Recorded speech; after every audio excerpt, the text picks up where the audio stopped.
낮 기온이 37.2도까지 오르던 날 경북 구미의 한 아파트 공사장에서 20대 노동자가 쓰러져 목숨을 잃었습니다. 보건당국은 사망 원인을 온열 질환으로 추정하고 있지요. 올해 온열 질환자가 지난해 같은 기간과 비교했을 때 2.7배 이상 많답니다. 사망자도 3배나 늘었고요. 쉽게 보면 큰일 나는 온열 질환. 가정의학과 전문의 모시고 자세히 들여다보겠습니다. 네, 동아대학교 가정의학과 한성호 교수님 모셨습니다. 안녕하십니까? 예, 반갑습니다. 더워도 너무 덥지. 날씨가 진짜 너무 덥고 또 비도 또 계속 이어진다고 하니까 오늘 좀 교수님께 여러 가지 질문들을 드리겠습니다. 먼저 지금 뭐 말씀은 드렸는데 부산의 온열 질환자 발생 추이가 어떻게 되는지 예년과 비교했을 때 좀 양상이 어떤지 궁금합니다. 작년 여름도 덥다 했는데 네. 사실 비교가 안 될 것 같습니다. 5월 중순부터 7월 초까지 작년에 온열 질환자 8명이었는데 예. 올해는 부산만 해도 59명이고 사망자도 1명 안타깝게 발생했습니다. 예. 그래서 거의 6배, 7배 정도 급증을 했고요. 그리고 이제 거의 6월 말부터는 거의 매일 하루에 1명에서 9명까지 신규 환자가 계속 나오고 있습니다. 네. 올해 10년간 같은 날 기준으로 가장 많은 온열 질환자가 발생한 해로 기록되고 있고, 근데 문제는 이게 온열 질환자가 응급실 방문 그만 집계가 되고 있기 때문에 실제로 외래로 오시는 분들은 집계가 안 돼서 예. 60명 이런 별로 많지 않게 느끼지 않습니까? 예. 예. 그러니까 외래로 오는 환자까지 포함하면 엄청 많을 것이다. 이게 집계가 좀 달라야 된다라는 그런 비판도 있습니다. 예. 그러네요. 아이고 더부지는 날씨에 온열 질환자가 계속 이래 늘고 있다고 하니 걱정이 되는데, 근데 우리가 이 온열 질환이라고 하면 흔히 일사병, 열사병 요래 떠올리게 되거든요. 근데 차이가 좀 많이 헷갈립니다. 어떻습니까? 일사병 이러면 이제 그냥 언뜻 고등학교 때 네. 한여름에 축구나 농구 열심히 한 게임 하고 나면 그 느낌 아시겠죠? 예. 온몸 힘이 쫙 빠지면서 몸이 축축하면서 나른하고 피곤하고 그러니까 더위 먹은 거죠. 예. 이제 이럴 때 가벼운 온열 질환 중에 하나인데요. 고온 환경에서 네. 이렇게 계속 땀을 흘리고 수분 전해질이 부족할 때 생깁니다. 이땐 땀이 많이 나고 중요한 건 체온이 40도가 넘지 않습니다. 그러니까 고온은 아니라는 예, 거죠. 예. 덥긴 덥지만 이게 신속하게 시원한 곳에 가서 물 쫙 마시고 하면 쉬면 회복되는 가벼운 온열 질환이고요. 열사병은 이거보다 훨씬 더 심각한 생명이 위험한 단계일 수도 있는 상태입니다. 고온 다습한 환경에서 장시간 노출되어서 체온 조절 기능이 떨어진 상태. 특징이 이제 40도 이상 열이 오르고 중요한 건 의식 소실이 동반합니다. 그래서 이 뭐 혼절하기도 하시고요.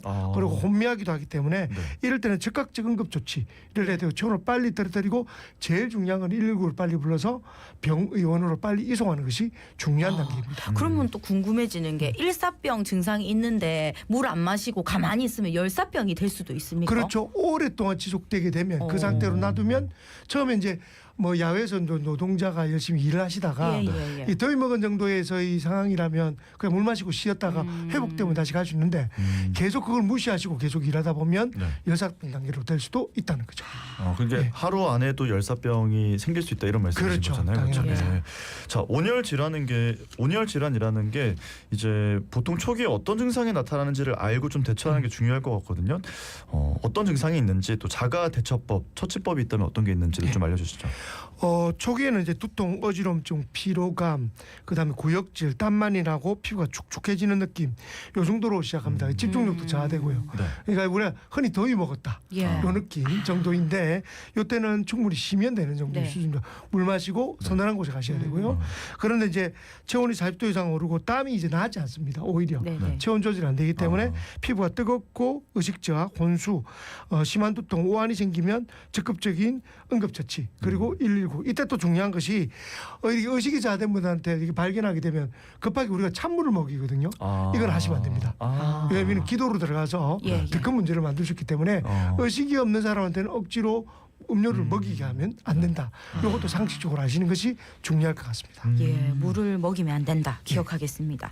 또 궁금해지는 게 온열 질환자가 도심에서 많이 발생하는지 농촌이나 시골에서 많이 발생하는지인데 그럼 어느 지역에서 이렇게 발생하는지 특히나 온열 질환에 취약한 이유 이런 것도 좀 알려주신다면요? 일반적으로는 사실 도시가 더욱더 취약합니다. 이유가 뭐냐면 이제 인구가 모여 있고요. 밀집돼 있고 아스팔트 콘크리트가 낮에 햇빛을 받았다가 저녁에도 이 햇빛을 그러니까 이 온도를 이제 충렬이라고 하죠. 열을 축적했다가 네. 저녁에 이렇게 되면 열대야까지 만들기 때문에 이걸 도시 열섬 현상이라고 합니다. 도시를 뜨겁게 만드는 현상이 있고 거기에다가 이제 부산이 이제 해안 도시지 않습니까? 예. 습도가 높아요.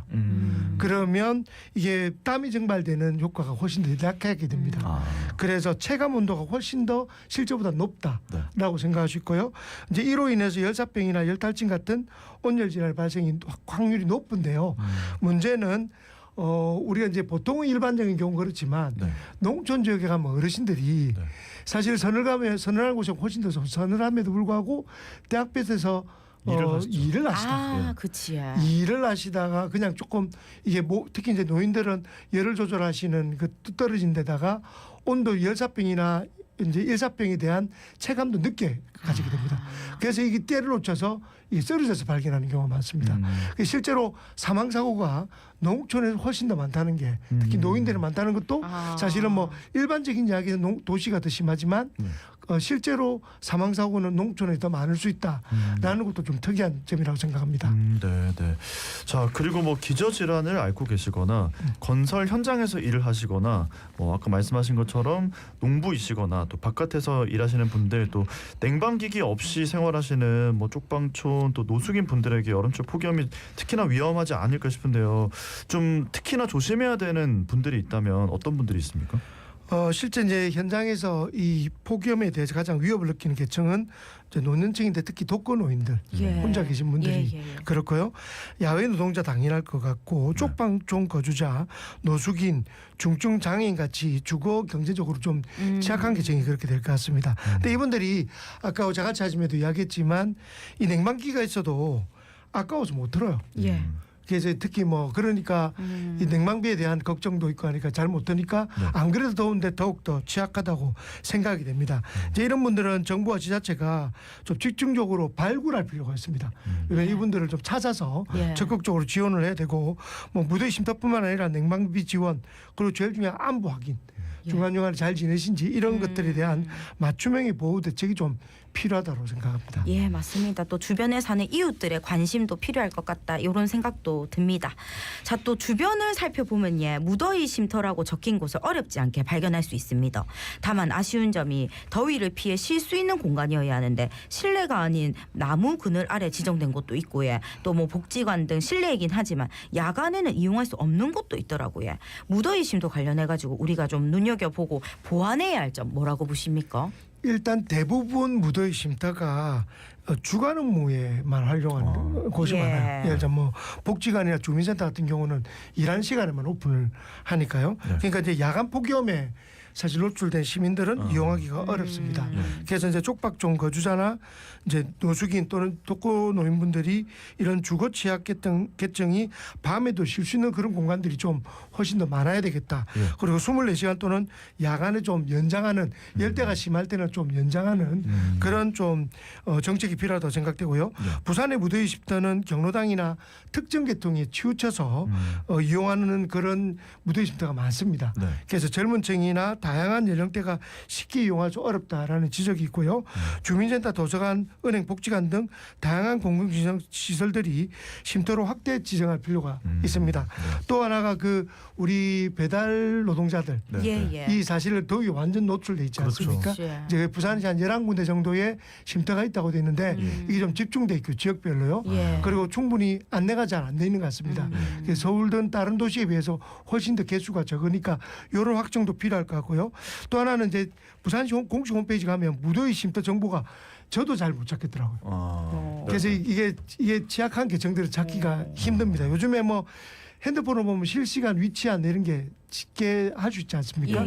그래서 뭐 우리 그 대형 포털의 지도라든지 이런 걸 협업을 해서 지역의 무더위 쉼터를 쉽게 표현을 하게 된다든지 이런 열대야나 또 폭염일 때는 이용하는 게 좋을 것 같고 모바일 앱 연동, 지역별 검색 강화 등 정보를 좀 확인을 좀 잘했으면 좋겠다라는 생각이 듭니다. 그럼 마지막으로 이동형 쉼터도 한번 생각했으면 좋겠어요. 이동형 쉼터. 차량이나 이런 것들을 좀 이용해서 그런 이제 취약한 그 동네가 모여 있지 않습니까? 그런 데 가서 잠시만이라도 한 뜨거운 시간이라도 에어컨을 좀 쐬고 한 두세 시간씩이라도 쉴 수 있는 그런 기회를 가지는 것도 큰 혜택이라고 생각이 됩니다. 아니 근데 진짜 올해 폭염으로 인한 피해가 크다 보니까 교수님께서 보완할 점들을 너무 상세하게 좀 잘 짚어주셨다는 생각이 드는데요. 이 앞서 무더위 쉼터 관련해서 야간에 이용할 수 없는 거 이거 참 문제다 이렇게 말씀을 하셨잖아요. 근데 이 열대야를 좀 겪어보면은 불면증이 이런 거겠구나. 그 다음날 정말 피곤하구나 싶어요. 열대야가 인체에 미치는 영향도 좀 짚어주세요.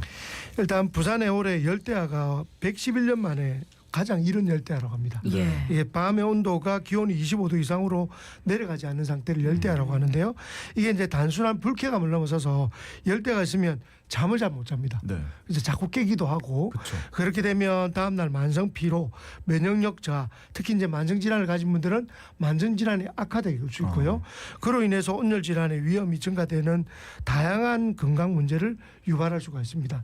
그래서 열대야는 단순하게 그날 저녁만의 문제가 아니라 다음날 그 다음날까지 이 컨디션을 계속 떨어뜨리기 때문에 열대야 이 현상 때문에 사실 병원을 찾는 경우도 훨씬 많아졌다라고 생각됩니다. 네. 예. 한낮에 뙤약볕, 한밤에 열대야에 지친 몸을 회복하고 좀 생생하게 되살리는 게 중요할 것 같은데 먹는 것도 신경을 써야 할 것 같은데 어떻습니까? 그렇습니다. 아까 취약계층 같은 경우는 영양적으로 좀 풍부한 그런 음식을 드시는 게 예. 좋지만 일반적인 우리 시민들은 너무 잘 먹지 말라고 좀 부탁을 드리고 싶습니다. 오히려 이제 열대야 오면 복날처럼 예. 우리가 삼계탕, 삼계탕. 이런 좀 열량이 많은 음식들을 많이 먹게 되지 않습니까? 이제 옛날처럼 못 먹을 때는 이런 것들이 중간에 먹는 게 필요하죠. 근데 요즘에는 너무 많이 먹는 그런 에너지 과잉 상태에서 네. 이런 걸 너무 많이 먹게 되면 저녁에도 열이 나요. 삼계탕 먹으면 우리가 에너지가 넘치지 않습니까? 예. 오히려 그렇게 되면 몸에 열이 더 날 수도 있다. 그래서 좀 가볍게 먹는 습관이 필요하고요. 그리고 너무 찬 음식은 피하는 것이 없습니다. 덥다 보니까 찬물과 아이스크림 뭐 이런 것들을 계속 먹다가 배탈이 나는 경우도 많습니다. 그래서 너무 찬 음식보다는 미지근하거나 이열치열처럼 좀 따뜻한 음료를 먹는 것도 오히려 건강하게 또 이렇게 온도를 온열 질환을 예방하는 방법 중에 하나라고 생각합니다. 그러니까 상황에 따라서 좀 음식을 가볍게 먹는 게 오히려 좋을 수 있다. 너무 찬 음식은 뭐 당연히 생각하시겠지만 안 먹는 게 좋다 이런 말씀을 해주셨습니다. 그렇죠. 자 앞으로도 이제 폭염주의보, 폭염특보가 꽤 긴 시간 이어질 걸로 보이거든요. 이렇게 폭염특보가 내려졌을 때 행동 요령 이런 것들도 한번 짚어주시면 도움이 될 것 같아요. 일단 취약계층은 나가지 마시랍니다. 예. 가급적 땡볕에 나가셔서 특히 이제 농촌에 계신 분들 일하러 땡볕에 일하러 가시는 거 절대 피하셔야 됩니다. 어르신들이 많이 나가신다면 가족들이 그런 걸 좀 관심을 가지시고 좀 알려주셔야 되는 거 필요하고요. 네. 그리고 이제 갈증이 없어도 계속 물을 먹는 습관을 하는 게 좋습니다. 이온 음료 많이 나와 있지 않습니까? 예. 이온 음료를 섭취하는 것도 빨리 흡수하는 데 도움이 실제 도움 됩니다. 너무 많이 먹게 되면 당분류라고 하죠. 설탕류를 너무 많이 먹기 때문에 그런 것만 조금 조심하시고 이온 음료 포함해서 이런 물들을 자주 섭취하시고 낮 11시부터 3시까지는 폭염 시간대 야외 활동을 최대한 자제하는 게 좋고요.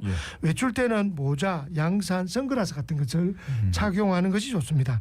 노약자, 어린이, 만성질환자 등 취약계층들은 특히 주의하시고 가족들이 좀 관심을 가져서 이런 분들을 잘 관리하는 거 이게 더 중요하고 혼자 계신 그 어머니 아버님들 전화 자주 걸어서 안부를 묻는 것도 또 다른 또 그 사랑의 실천이라고 생각됩니다. 맞습니다. 맞습니다. 예. 교수님 근데 그 이온 음료 보면은 당류가 꽤 많이 있더라고요. 예, 뭐 한 그렇죠. 10g, 20g 이렇게 들어가던데 하루에 어느 정도 먹어도 괜찮아요? 사람마다 다른다고 생각합니다. 이제 보통 건강한 분들은 많이 드셔도 우리가 뭐 그뿐만 아니라 그 탄산음료 같은 경우도 훨씬 더 많이 당류가 들어가 있지 않습니까? 예. 그래도 괜찮은 것처럼 건강한 분들은 크게 문제가 없습니다. 그런데 당뇨가 있는 분들 그리고 콩팥이 나쁜 신장이 나쁜 분들은 좀 조절해서 드실 필요가 있고 그 외에는 굳이 제한할 정도는 아닌 경우가 대부분입니다. 예, 아이고 오늘 진짜 좋은 건강 정보 많이 말씀해 주셨는데 끝으로 한 말씀 남겨주신다면 예. 이전에 우리 이제 우체부 아저씨가 좋은 소식을 전한다고 편지를 갖다 주시면 우리 어머님들이 물 한 잔 또 주던 그런 풍습 있지 않습니까? 물 한 잔 하이소라고 듣는 그런 풍습이 있었는데 지금도 이제 배달 기사님이나 지나가는 어르신들이 가게를 들르거나 하면 물 한 잔의 병보다는 생수 한 병 이렇게 시원하게 냉장고에 있으면 건네는 그런 좀 아름다운 풍습을 부산에서 좀 다시 한번 되살렸으면 라는 생각을 하고요. 주위에 어려운 분들은 한번 다시 돌아다보고 챙겨보는 그런 이웃사랑의 실천이 이런 온열 질환 예방에도 굉장히 도움이 될 것이라 확신하고 있습니다. 예, 알겠습니다. 오늘 말씀은 여기까지 듣고 보내드리겠습니다. 고맙습니다. 감사합니다. 고맙습니다. 네, 지금까지 동아대학교 가정의